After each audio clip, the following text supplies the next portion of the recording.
that way. Ooh, there's a book up here I can read. The Kitsuu and the Moon. Once upon a time, when 14 pages. When only grand Ignis hung in the sky, there lived, deep in a quiet forest, a small Kitsuu. Like all Kitsus, she loved shiny things. And so one midsummer evening, as she tracked a shimmerfly in the air, with her eyes, her gaze lifted up to the skies where she caught sight of the moon. "Oh my, how bright, how beautiful," she exclaimed, to no one in particular. Her eyes sparkled in the moonlight as she contemplated how to collect a piece of Ignis for herself. She scampered through the forest until she found the tallest tree, scrabbling past startled Mungini as she climbed and climbed and climbed. As she reached the top, she saw that the forest she had thought her spacious home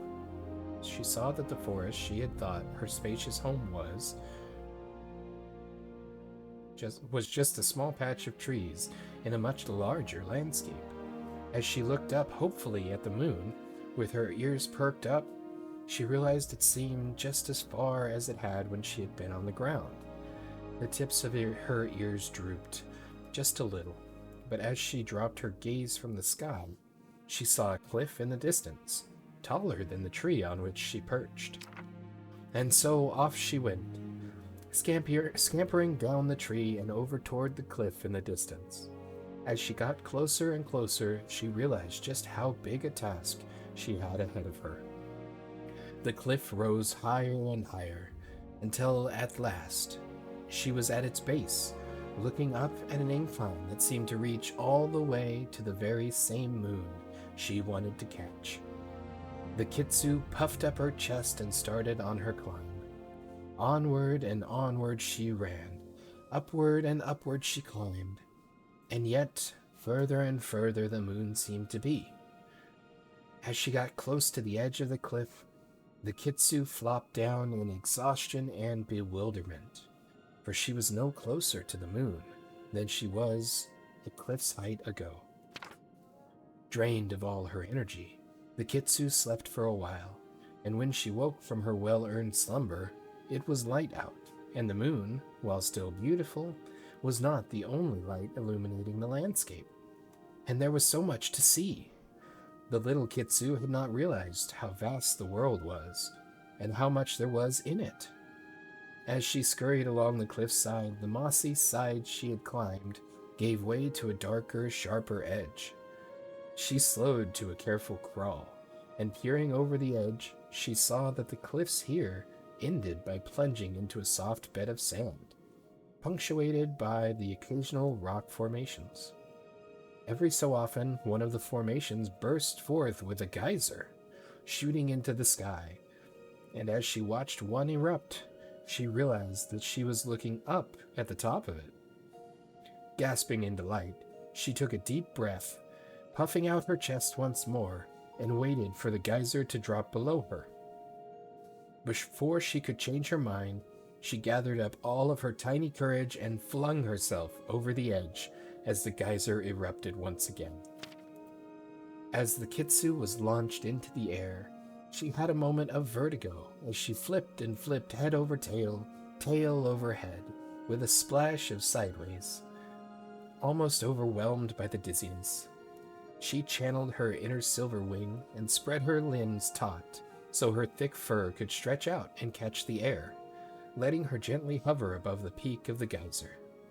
Up and down and up again she bobbed, as she looked around in a bubbling excitement that quickly fizzled as the novelty wore off. She was high, higher than she'd ever been before, but the moon looked no closer than it had on the cliff or in the tree. She was closer to an expansive body of water she had never even seen before than the moon she had been admiring this whole time.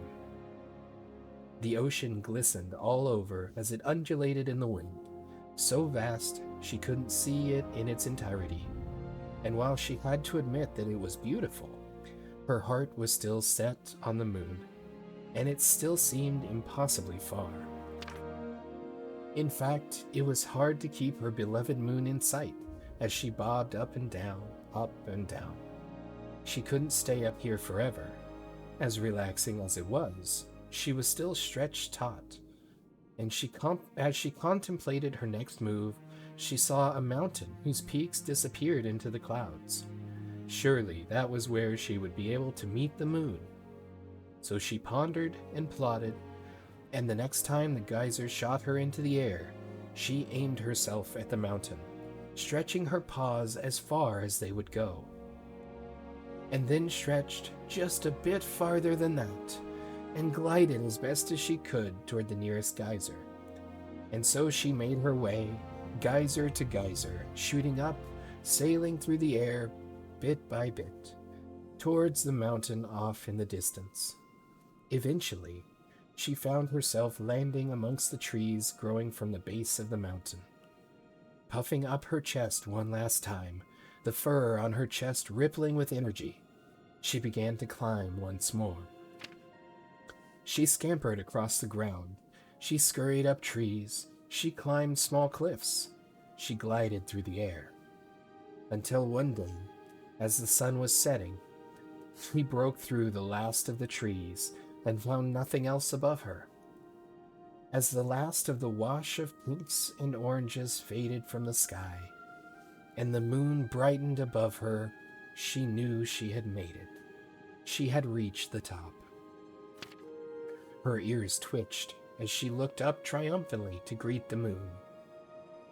And yet, it was just as far as it was before the mountain, the geyser, the cliff, and the tree. It looked the same as when she had first laid eyes on it. She looked around desperately for something, somewhere, even higher than where she was now. But there was nothing to be found. There was nowhere higher she could explore. The Kitsuu deflated in defeat. Crestfallen, she returned home to her forest, her head hanging low, ears drooping heavily, tail dragging in the moss. Night after day after night, she aimlessly wandered around and around and around, until one night when she stumbled into a small clearing. Startled, she looked up and saw the moon, as distant as ever. In despair, she collapsed into a puddle of fur on the ground and began to cry. She begged for someone, for anyone, to help her reach the moon. "I have climbed the tallest tree," she exclaimed. "I've scaled the tallest cliff," she shouted. "I've ridden the tallest geysers," she wailed. "I've conquered the tallest mountain," she howled. "I just want to be friends." She whimpered, exhausted. She rested her weary head on her paws and let her tears form tiny rivers down her face, across her toes, and into the ground, where they began to form a pool. Her pleas echoed far and wide, eventually reaching the three ancients. The phoenix, preoccupied with saving her noisy, wayward people, did not hear her appeals.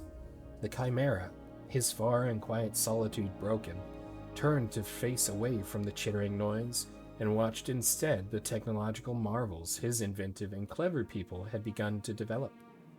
But the dragon, still in its youth and without its own people, could remember what it was like to yearn, and as its own nebulous yearning had brought it into being not so many years ago. But that is another story for another day.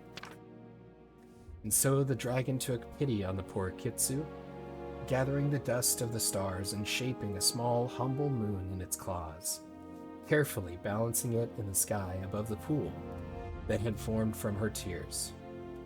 And as the pool grew large enough that the Kitsuu's paws were dipped in it, her tears began to tinkle as they fell directly into the water.